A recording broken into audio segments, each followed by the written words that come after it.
I'll just go ahead and start now. So I'm going to be summarizing the molecular and specifically lots of the hormonal triggers for muscle growth. And it'll be in a vivo context, so for people and mice studies, as well as in culture dishes, so in vitro. There's quite a lot of evidence of molecular triggers for the fusion process and growth of muscle tissue. So before we, of course, talk about muscles, we have to define a bit about them. So muscles, they're a very unique type of tissue. They come from mesenchymal stem cells that can be stimulated with factors such as insulin-like growth factor. And these will program a differentiation process where there's not only increased proliferation, but eventually a switch from proliferation to fusion-related genes that will allow the myoplast precursors, which are a bit larger, to enable fusion with one another into myotubes. And this collection of myotubes can develop into muscle fibers within a living organism in order to create the muscle tissue. Collection of muscle fibers creates the entire muscle fragment. And all of this will contain overlapping regions of actin filaments and myosin that pulls on actin filaments after a neuronal stimulation that causes calcium flux, followed by the activation of myosin, pulling on actin filaments in order to make overlap. And that leads to the visual look of a contraction of a muscle. So all muscles will work via contraction. And I'm going to be covering some of the hormonal triggers that will influence this choice of the precursors to turn into muscle cells, or the precursors for muscle cells, and enable fusion and increase size. And in the top here, these are just transcription factors that are involved in muscle differentiation. So the general summary of everything that I'm going to talk about are the categories of growth and anabolism for muscle tissue. In the yellow rectangle here, you'll see low intensity based exercises such as dancing, walking. Any type of neuronal stimulation will provide either acetylcholine or norepinephrine at the level of your muscular junction. And this sustains the livelihood of muscle cells. So it doesn't matter even if you're lifting something heavy or not, to simply use your muscles through neuronal stimulation keeps them alive and maintains their cross-sectional area. And in red here, we have more intense exercise that will enable a production of lactate if you have hypoxia as well as sustained exercise. This creates an anabolic effect as well as engorgement of muscles by vasodilation due to the acidity from lactate as well as the acidity from carbon dioxide within blood. And to further increase intensity and growth of muscle tissue, if there are muscle tears, which specifically happens from more intense exercises that you don't necessarily get a burn from, which you would normally get in the red category, this will increase a long-term path of growth and trigger for stem cells, mesenchymal stem cells, to turn into muscle tissue. So overall, this summarizes the three actions that you can make. But in the blue rectangle here are some hormones and other factors I'm going to mention, and they can't all be listed here, but I'm going to describe as many as I can. And they will overall enable either direct molecular responses for increased muscle growth or program your ability to desire exercise such that you will be able to have more growth for muscle tissue. So to summarize the first category, there's some recent publications, one from 2020 from Bruno Cisterna, showing the effect of innervation of muscle tissue in a mouse that has the ability to have connexin 43 and connexin 45 removed in a muscle cell-specific manner. In the first category, you'll see that PYRI is subcutaneously added. This is brigdostamine, and this will inhibit the destruction of acetylcholine. So even if you do not have innervation for a few days, then you could still sustain the cross-sectional area of your muscle fibers shown here. It's similar to the innervated case. And when you have an innervated case in a normal scenario, without a drug that without a drug that inhibits acetylcholinesterase, and therefore you still have the ability to have acetylcholinesterase, and therefore you have the ability to clear your acetylcholine, like a normal case, then lack of nerve stimulation leads to quite a few fibers suffering in terms of their health. They may be undergoing apoptosis, and you will have overall a lower cross-sectional area for some of your tissues. I didn't include their data analysis, but it's just so evident from this image alone that I didn't include the other sections of their data images here. So if you were to block connexin 43 and connexin 45, then the suicide response that normally happens from muscle cells not being stimulated by neurons, that does not have an effect anymore. So the lack of acetylcholine leads to a suicide response that is linked with the presence of connexin 43 and connexin 45 within muscle tissue. And to further specify the molecular basis of this and how it is indeed acetylcholine based, if you add an acetylcholine receptor inhibitor that will specifically block the neuromuscular junction section that has the receptors here in purple, receptors for acetylcholine, if you were to block these with a drug, then you will not have the sustainability and survival response that's normally given by acetylcholine. So over here you have in green the amount of lithium bromide uptake, which indicates that these cells are dying. They are like open to collect outside molecules. They are essentially committing a suicide response. And over here, a lower resting membrane potential when this drug is added, because it's as if acetylcholine will not be doing its job in sustaining the activity of these muscle cells. So there appears to be a general idea of acetylcholine triggering the activity of the muscles, but also the livelihood of the muscles and their cross-sectional area. So you may ask yourself, this acetylcholine, this is released by the parasympathetic nervous system when you're calm, but norepinephrine is released when you are in the sympathetic nervous system activation, so in a more stress environment. So how would that influence you? Norepinephrine, is that also helpful or is that less helpful? And it turns out norepinephrine from sympathetic nerve stimulation also sustains muscle cell survival and cross-sectional area.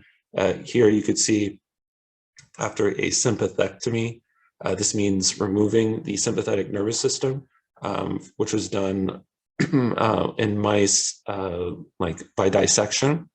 When this was performed, then there was a lower cross-sectional area and muscle tissue shown for this muscle region, the tibia and gastrocnemius. So both of these muscles were compromised by not having the sympathetic nervous system. And the extent of strength and contraction was also decreased when you had the sympathetic nervous system inhibited, indicating that no matter what type of neuronal stimulation, whether you are stressed and like in a fight or flight response, sympathetic, or in the parasympathetic, either neuronal systems will sustain the livelihood of your muscle cells. So this is to encourage you to do any type of muscular exercise instead of sitting or doing nothing. Just walk, dance, do any type of activity that involves your neurons stimulating your muscles. It should have a anabolic effect and increase of size and sustainability of your muscle tissue. So in red category, we have moderate intensity exercises. This includes doing 15, 30 repetitions, and say at 10 repetitions, you already have a burn. And that burn represents hypoxia. And upon hypoxia, you will not be able to have the efficiency of the electron transfer chain within your mitochondria, so that you will be producing more lactate, and lactate will not only increase vasodilation, but also growth of the muscle tissue directly. So this is just to summarize the need for lactate. Normally you will have glucose, whether it is the fast twitch or slow twitch muscle fibers that are either oxidative phosphorylation based or glucose glycolysis based. Either one of them will still have a dependence on glucose, so they'll still have an anabolic effect due to lactate.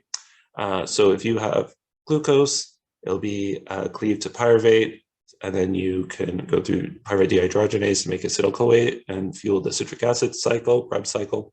And the reducing agent, NADH, will then fuel the electron transport chain in the mitochondria, and then you will have a proton gradient that drives a little turbine that is called ATPase and ATP synthase that will then merge ADP with phosphate to make adenosine triphosphate. And this is a huge energy source for the cell. You make about 32 of these, and that's a huge amount of energy that's driven by oxygen presence. When oxygen is present, it acts as the battery for this electron transport chain. But when oxygen is depleted, because you're burning so many calories and using so much oxygen here, then you will lose oxygen and develop hypoxia, specifically in that muscle that's being used. So this results in failure of the oxidative phosphorylation pathway, and you will not be able to use your NADH. Therefore, you will accumulate NADH and lack NAD+, which is the oxidized version of this, which is like the battery for these individual reactions that take place. So now that it's in the reduced state, you now cannot use the citric acid cycle. You also fail to make your acetyl-CoA, and you'll also fail to burn glucose. So this is a huge problem, and your muscle cell has to rectify this by doing the lactate dehydrogenase pathway for pyruvate to turn into lactate. That way you will restore your oxidant, your oxidizing component here, NAD+, so that you could resume burning glucose. So lactate ends up being particularly important when you have hypoxia and you have sustained energy expenditure. So if you could orchestrate this, which essentially happens from doing a workout when you get a burn and then continue while you have the burn, but only if you are, of course, well fed. If you've been starving and you don't have any energy resources, then you can't really do this. So be fed well, have your glucose, and experience hypoxia in the muscle through doing enough repetitions. Hypoxia means the burning sensation within the muscle. That pain response means that the oxidative phosphorylation pathway, Krebs cycle, and processing for acetyl-CoA is down, and you will now have to produce lactate in order to have this very dwindling small source of energy. So you will fail eventually, and that always happens when you're doing these exercises. At the level of burn, you can only do a few more repetitions, but those repetitions are vital for producing lactate. And you'll notice when you continue after that burn and you do those successive bit of energy expenditure to complete that set, then you'll notice you have more engorgement of the muscle because there's more acidity in the area, not just due to carbon dioxide, but also lactate presence. And in addition to this, this will also lead to an anabolic response because lactate appears to also directly increase muscle differentiation. So some literature on this in vivo on the left and in vitro on the right for lactate influencing the growth of muscle tissue. Here we have the overall body weight of mice that were fed with lactate. It's roughly the same, but when you look at a muscle group weight, then after 2 weeks of being fed lactate, there appears to be an increased level of muscle mass. And this is evident compared to the overall body weight of the mouse. Now, interestingly, when you look at the cross-sectional area of these individual muscle fibers, it appears that after 2 weeks of lactate consumption, the mice cross-sectional area of these muscle fibers is generally increased to a rather significant level. So it was not even expected that it should be this profound just from drinking it. Imagine if this was more directly produced at the level of the muscle from doing exercise, then you have more of an anabolic effect of lactate that could eventually lead to cross-sectional area increase for each muscle fiber, and therefore increase of mass of your muscle tissue. Now, in vitro, of course, this will be much more clear because you have higher amounts of lactate that could be added directly to the muscle tissue.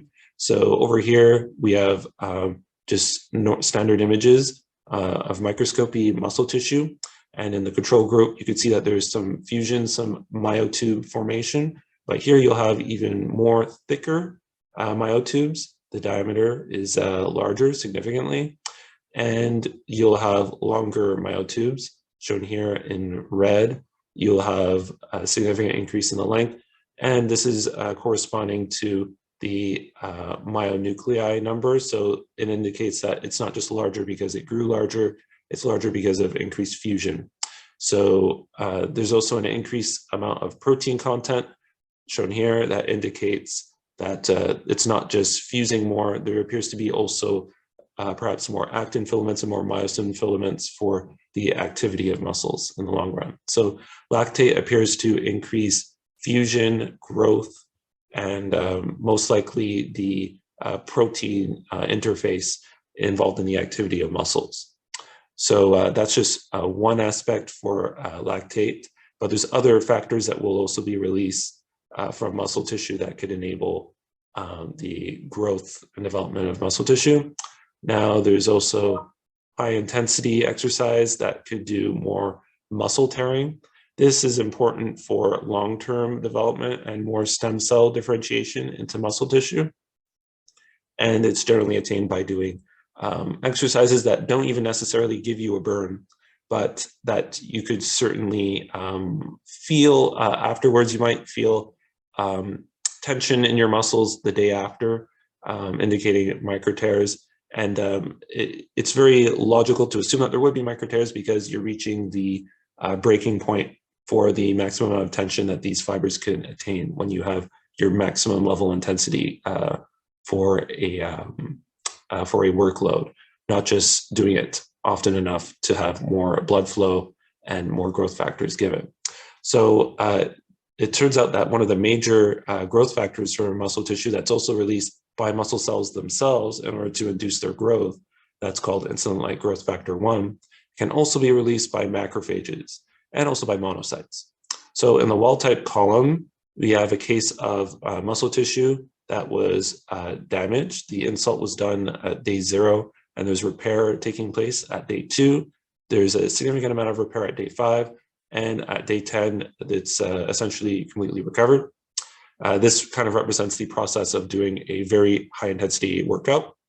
And if you have a mouse model that has myeloid-specific insulin-like growth factor knockdown, this is done by lysozyme M-Cre, then you could have basically a mouse model showing the impact that normally insulin-like growth factor would provide from these monocytes and macrophages, because the myeloid branch, it's generally from myeloblast that's before monocyte and macrophages. So generally at the stage of monocyte and macrophages, you won't have as much insulin-like growth factor release. So now when the insult is given, then you have reduced repair seen at day 5 and significantly reduced repair of the muscle tissue that was insulted by day 10. And there's quantifications here showing that the cross-sectional area is lower, and this here, you can see the distribution of size. Generally, the wild-type case that's shown white has larger cross-sectional areas. The number of fibers is actually higher, indicating higher for the model that has less insulin-like growth factor from white blood cells, indicating that there may be a bit less fusion. And the number of nuclei here, there's slightly more nuclei here when you have the less insulin-like growth factor produced. So this means that there's most likely more fusion in this case, and there's also apparently more fibers present. So these fibers, they could have fused and they could have made larger muscle fibers, but it seems that there's actually more nuclei in this case. And over here in the top, you'll have in red shown the infiltrates of monocytes and early stage macrophages. And this is taking place day 2, day 5, but the maximum amount of M2, these are the more friendly and helpful and anabolic macrophages. They are more likely to intervene in the area of muscle insult by day 5, indicating that there's phases at which these white blood cells will enter the area and give their anabolic effect. Now, you may be familiar with M1 macrophages that are a bit more damaging or inflammatory compared to M2 macrophages. And there appears to be a link of M1 macrophages inhibiting muscle development. And this is based on the general in vivo analysis of muscle tissue shown when interferon is present, where interferon is shown to increase the amount of inflammatory activity of macrophages. When this is present, then you have more of the complex PRC2 that normally inhibits muscle differentiation.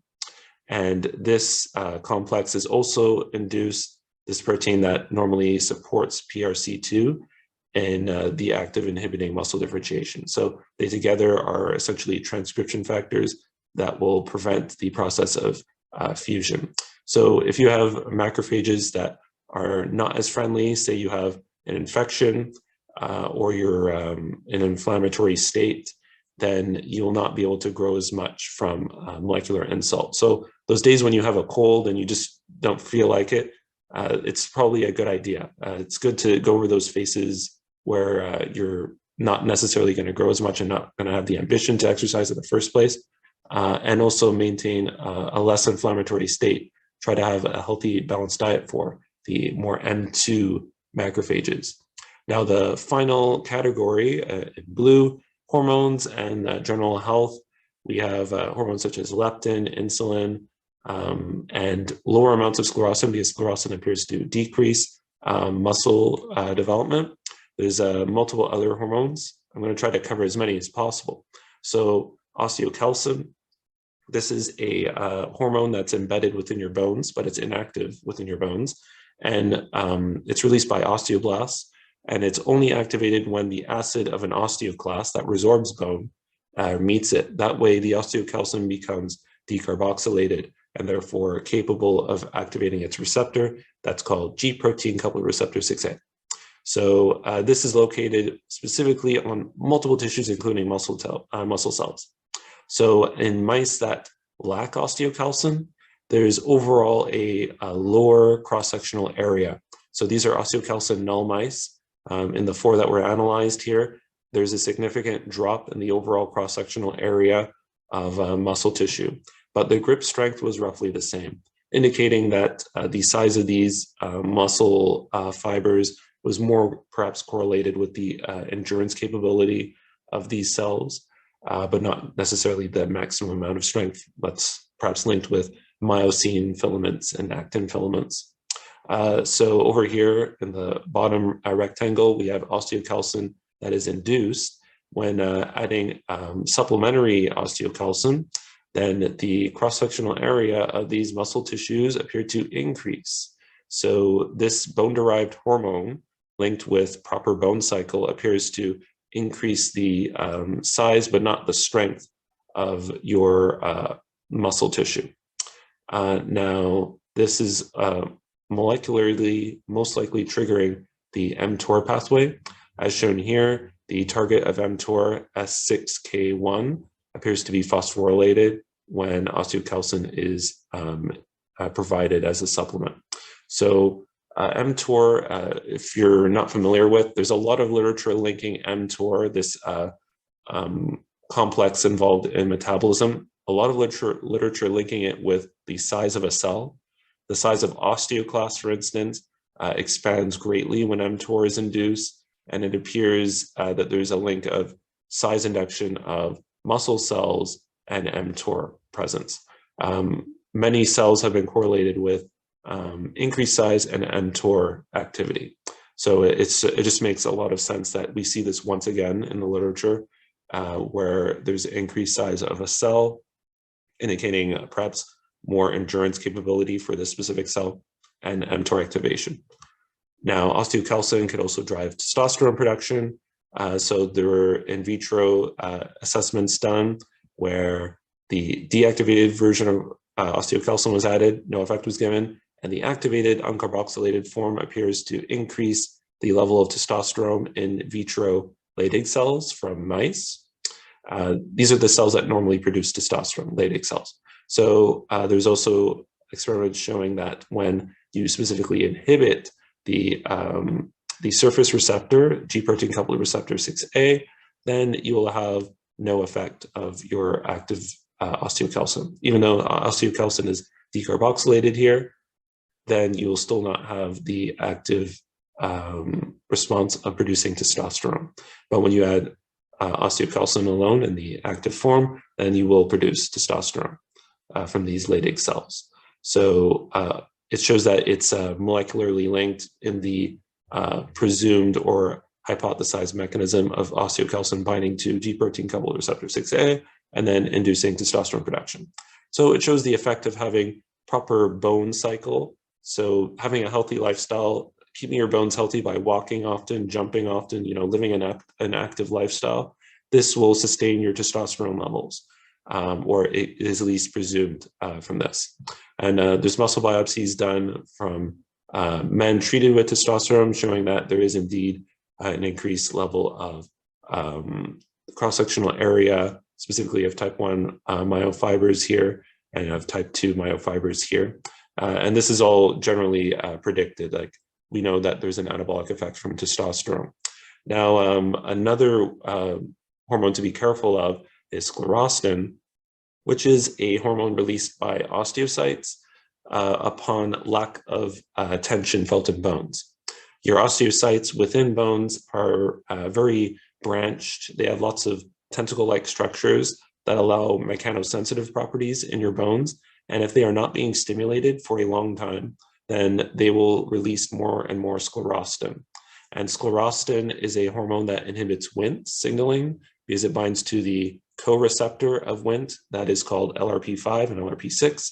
So sclerostin will bind to that and then prevent Wnt signaling. And we know that Wnt signaling, such as Wnt3A, induces muscle formation.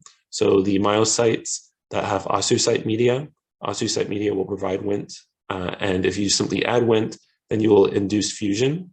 Shown here, you have a normal control case of an extent of fusion of myocytes. So they will eventually fuse to larger and larger tubes. Here you have sclerostin added to inhibit Wnt signaling, so the myocytes are not fusing as much.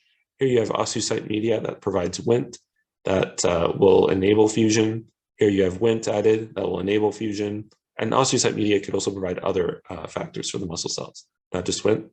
Now, if you add sclerostin with osteocyte media, then it prevents the normal anabolic effect from Wnt signaling because sclerostin is a Wnt signaling inhibitor because it binds to LRP5, the co-receptor of the frizzled receptor that is central for Wnt signaling. So now when you add sclerostin with Wnt directly, you also have severe inhibition of fusion of your myocytes. And here, if you add all of your Wnt product and sclerostin, then it's a bit more competitive. The overall statistical analysis shows that whenever there's Wnt signaling factor given, then there's increased fusion of your myocytes. And whenever you add sclerostin, then you inhibit it because it is a Wnt inhibitor. So it's important to maintain tension felt in your bones by standing more, walking more, jumping around, just living an active life so that you minimize the amount of sclerostin that's present in your blood and then will most likely have increased muscle formation. So over here, a very important study on 50 osteopenia patients. Osteopenia means that you have low bone density, not as severe as osteoporosis, but it's low.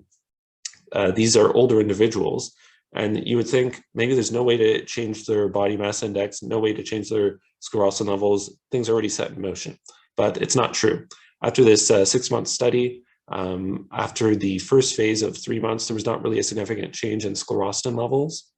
It was still rather high when they measured their serum sclerostin, but after doing exercise for another 3 months, then there was a significant reduction in the entire group of people from their exercise program by reducing their sclerostin levels.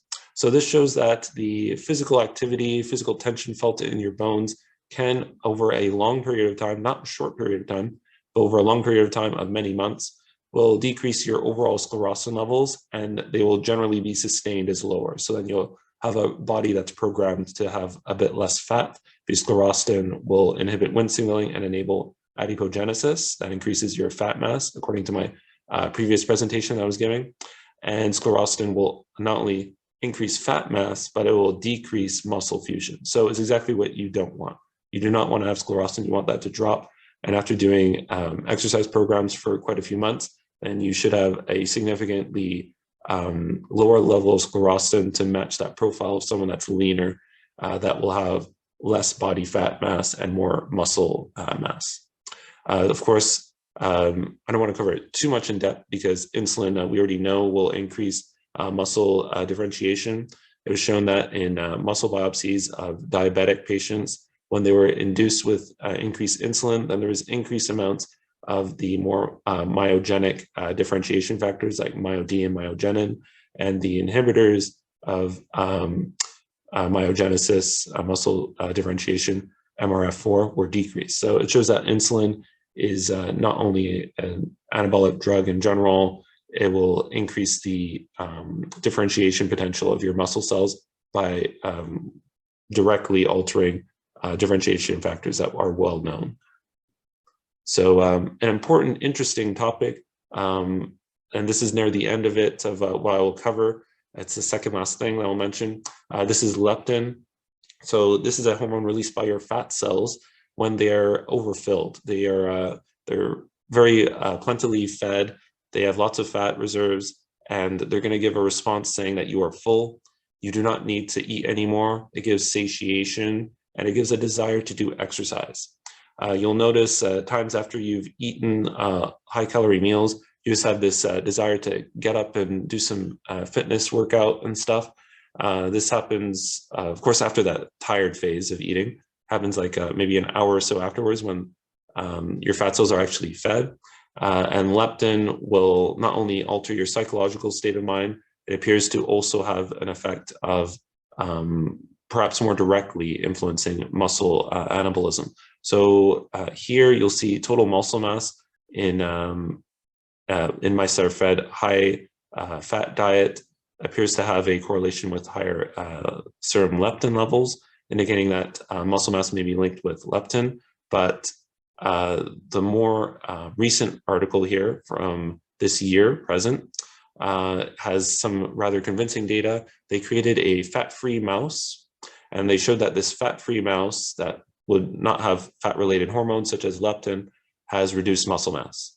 So this is shown here. This is a fat-free mouse. And this fat-free mouse was made by having a special adiponectin-Cre and DTA. This is diphtheria toxin fragment A. So adiponectin is a fat-specific protein that's produced, and it will be the promoter for your Cre recombinase, and then it will fix the stop codon that's put in the middle of DTA. That way you will now rejuvenate this artificial protein that's put in the mouse, that is diphtheria toxin fragment A, that will then kill that specific cell.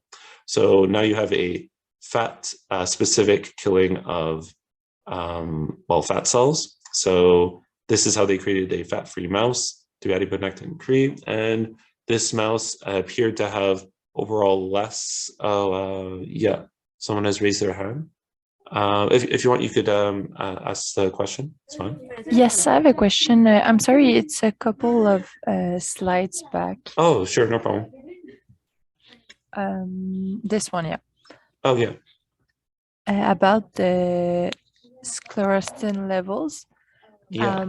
So they talked about how when it's after 6 months, right? It's lower.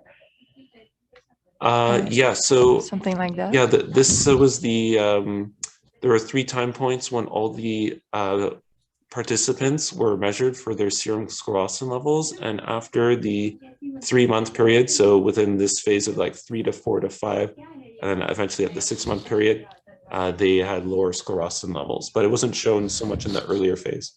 Okay, and was there anything about like because if they stop doing training for I don't know a couple of weeks, will their level increase or?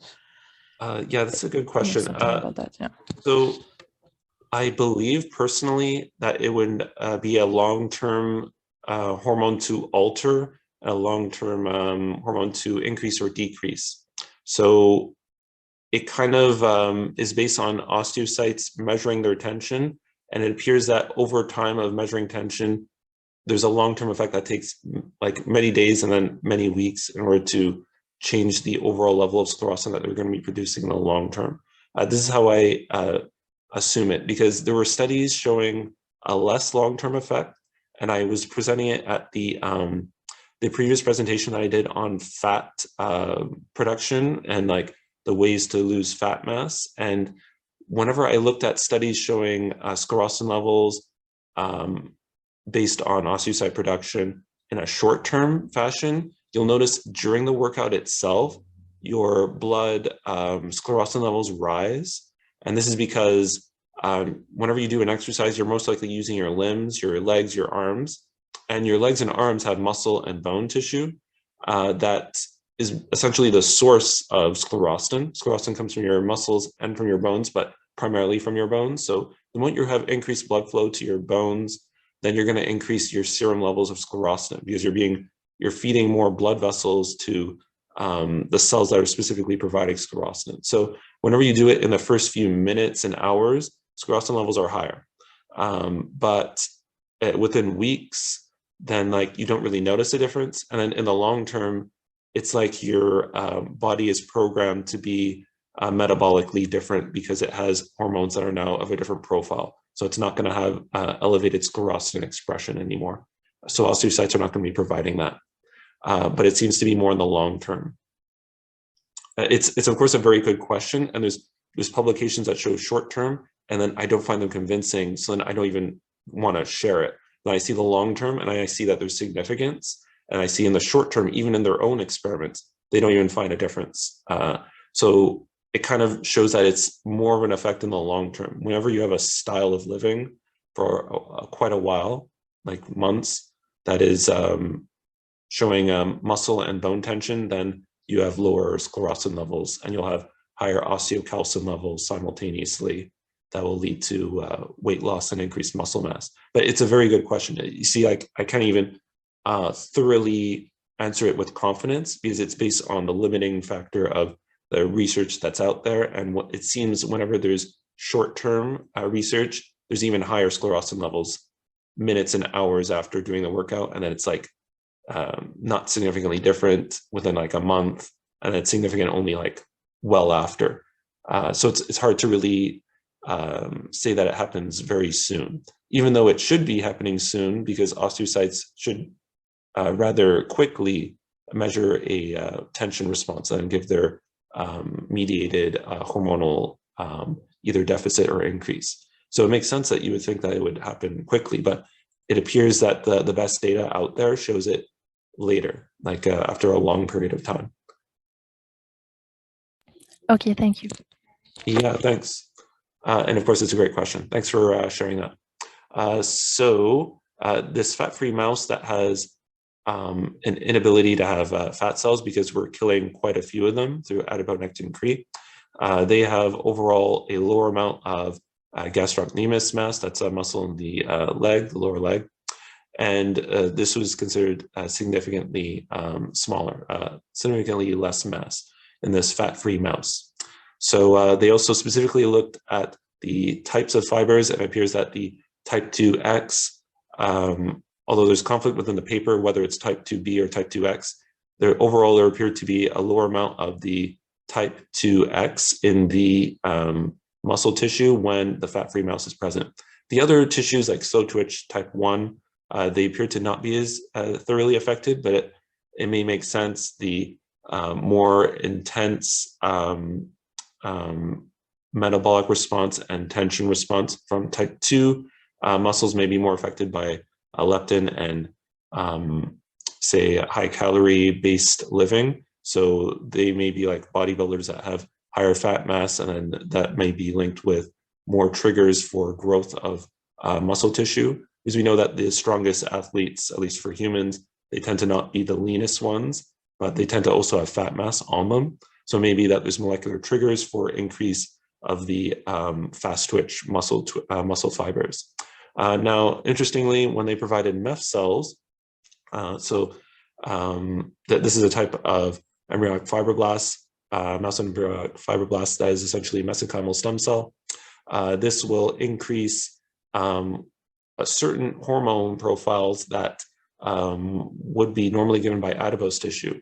Why did they think this? Because when you add these MEF cells to the fat-free mouse, then it restores the gastrocnemic mass to the normal range. So this indicates that there's hormones that appear to be common in mesenchymal stem cells and in fat cells. And fat cells do originate from mesenchymal stem cells. So it may indicate that there's a similar feeding response of hormones that allow muscle growth.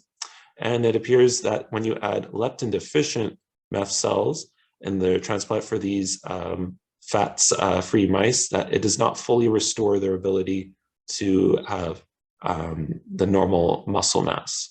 So it may mean that leptin is one of the important hormones that's given by fat cells in order to sustain the molecular trigger for muscle mass growth. So this indicates that it's not totally leptin though, because it did not completely restore it, but it also did not stay at the fat-free mouse level.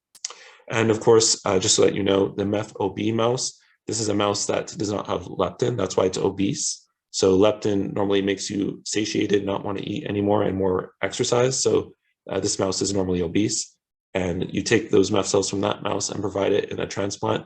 And because it does not have leptin, then it appears that you cannot get the maximum growth response for your muscle cells. So this is a very important slide that kind of summarizes the key factor for muscle growth, which includes the muscle cells insulin-like growth factor, as well as myostatin that is released by muscle cells. So there's a general idea here that's understood where growth hormone that is released by the somatotropes of your pituitary gland, that's in the anterior pituitary. This growth hormone can increase the amount of insulin-like growth factor in various tissues. That includes the muscle cell.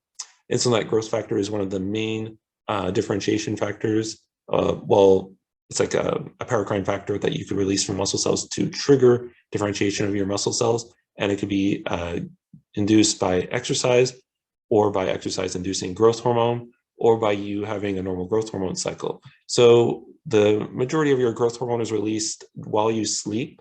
So it's important to maintain a proper sleep cycle so that you have growth hormone release, so that you have more ability to have anabolic effect in muscles for the next few days triggered by insulin-like growth factor. So another way to influence growth hormone, not only by sleep, is also by controlling your blood fat, blood sugar, and cortisol.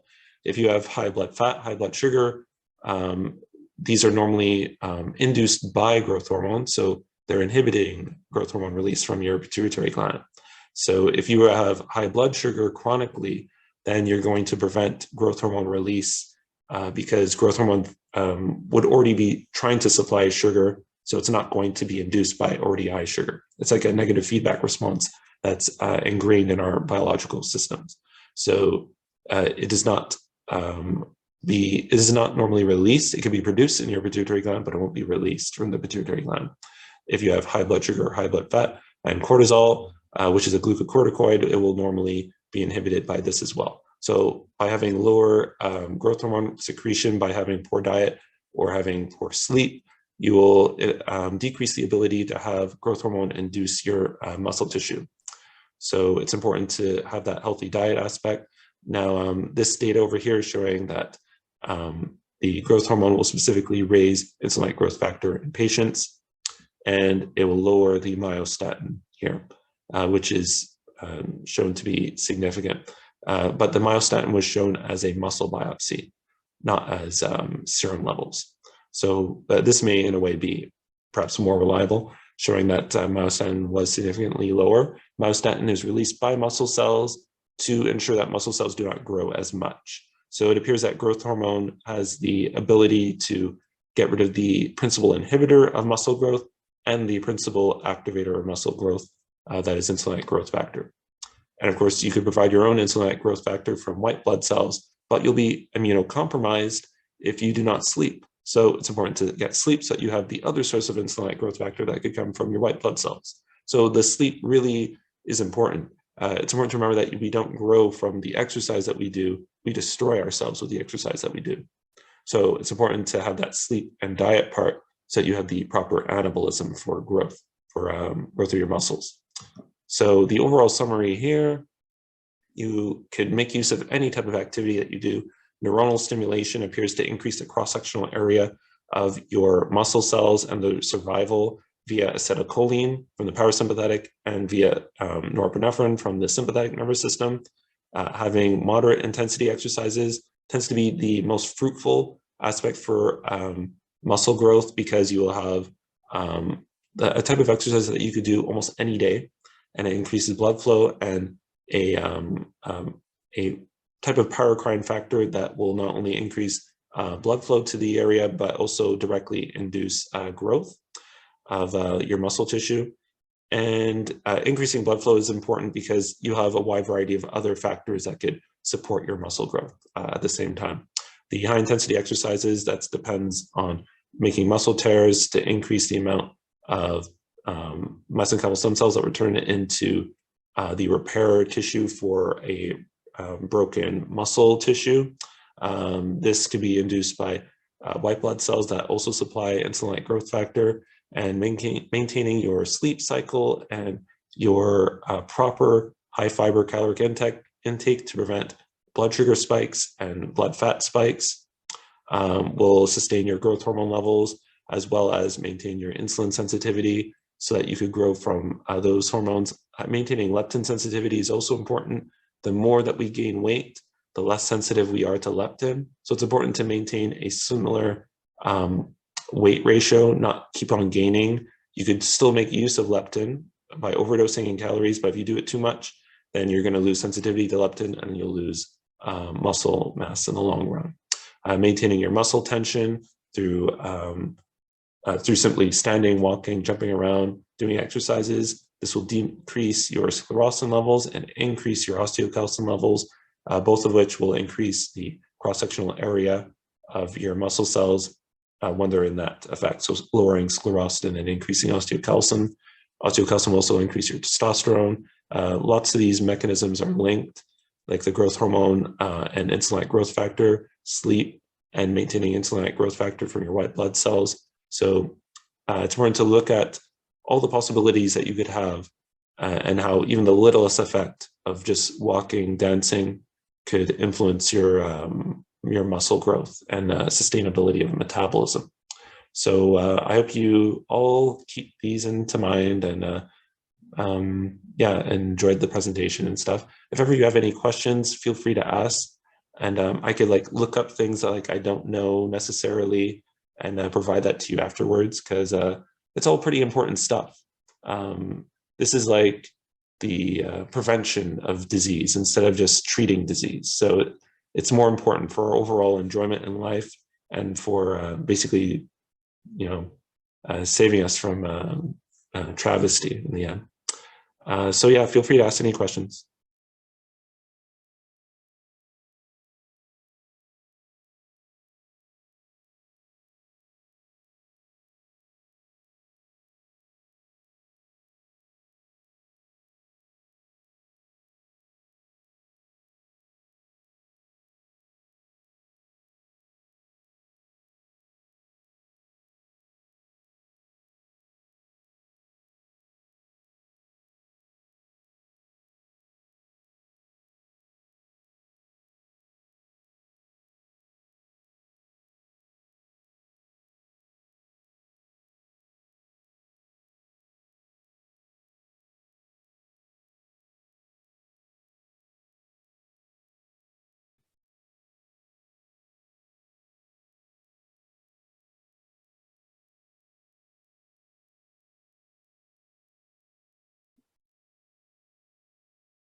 If there are no questions, I could perhaps move through some slides to see if you had questions on other parts.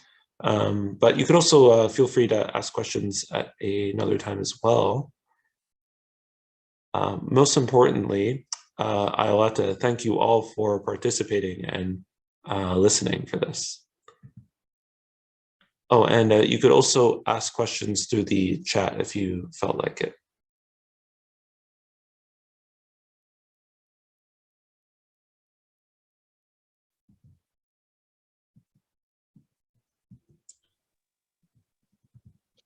I have a question. Can you hear me? Yeah. Okay, the aspect of sleep. A lot of people tend to underestimate the importance of sleep. I find that the combination of getting proper sleep almost outweighs the importance of even working on your muscle and eating properly, because such sleeping is just something that we need to repair our body as is. Can you elaborate on that and somewhat enlighten us on that a bit? Yeah, sure. So it's very true. The effect of sleep is sometimes more important than exercise for your own muscle growth. And that's because the two most important things in life in general for your longevity, for your health, is sleep and eating. Because without those two things, within days, you're non-functional and you can't even really continue life. But exercise, you could live a lifetime, an entire lifetime without exercise, and you're fine. So that kind of puts the type of hierarchy of importance of what you can do in life. And even with respect to muscle growth, which you would think, oh, it has to be dominated by exercise, it actually is not. You could do all the exercise in the world. If you don't actually get to sleep and eat, there's no way that you could grow in any way. You're still, your growth and survival of muscle tissue is still most highly dependent on what you eat and the fact that you do eat in general. And you're not starving forever, otherwise you'll just lose mass. And the hormonal systems linked with either gluttony like leptin and insulin, they're important for growth, but so are the hormones for starvation, like growth hormone. Growth hormone will not only give you time to regain your sensitivity to the gluttony-based hormones like leptin and insulin, but growth hormone will also directly enable insulin-like growth factor to be released in the muscle tissue. So that diet aspect controls the hormonal systems of growth for your muscle tissue. And if you were to simply not do exercise at all and just inject yourself with anabolic drugs like insulin and testosterone, you would actually gain more than someone who's exercising sometimes. So really the effect of hormones and health and sleeping in a way outweighs everything that's here, because your entire life is more dependent on sleep and eating than it is on any exercise. Because as I specified before, you could live an entire lifetime without any type of exercise whatsoever. But hormones and health from sleep and eating, that's very much essential. One other very important mechanism to mention involving sleep: when you do not sleep, you naturally have elevated levels of cortisol, and this cortisol will inhibit the survival of white blood cells, and it will naturally drain tissues if it's chronically elevated. If it's only elevated for a short amount of time, then it gives a great new grounds of ambition for doing exercise. But if it's up for too long, then you're going to drain multiple tissues in your body, including white blood cells, which have a key feature of repairing microtears. So you need to keep your white blood cells active by maintaining sleep in order to decrease cortisol. If you're not getting sleep, say you don't sleep for a whole day, your cortisol levels are through the roof. And you're going to be inducing suicide responses for your white blood cells. So you'll notice the days after that, you're probably going to get a cold because you're immunocompromised, and you're probably also going to have impaired growth for the next few days, because you're not going to have white blood cells capable of reaching the area, and you're not going to have a proper growth hormone response from your pituitary gland that then enables growth hormone to stimulate your insulin-like factor production in the muscles. So maintaining that sleep pattern and high fiber diet, and sometimes indulging, having leptin and insulin in high amounts, all of these in balance create a nice, harmonious type of lifestyle for growing muscle tissue, as well as every other tissue. Many systems are linked from white blood cell to organ systems like your somatotropes in your pituitary gland. So it's important to balance that with sleep and with proper diet, which in my opinion is even more important than the exercise components. But the exercise components are just unique, you know. They show the little bit of effort that you can make in like 45 minutes and 30 minutes in a day, not too much, otherwise you're too stressed. And it's hard to grow if you're chronically with high cortisol. When you set this in balance, doing a bit of exercise throughout the day, not just in one shot, but as a style of living, then this is the best recipe, in my opinion. Thanks for the question. It's a great question.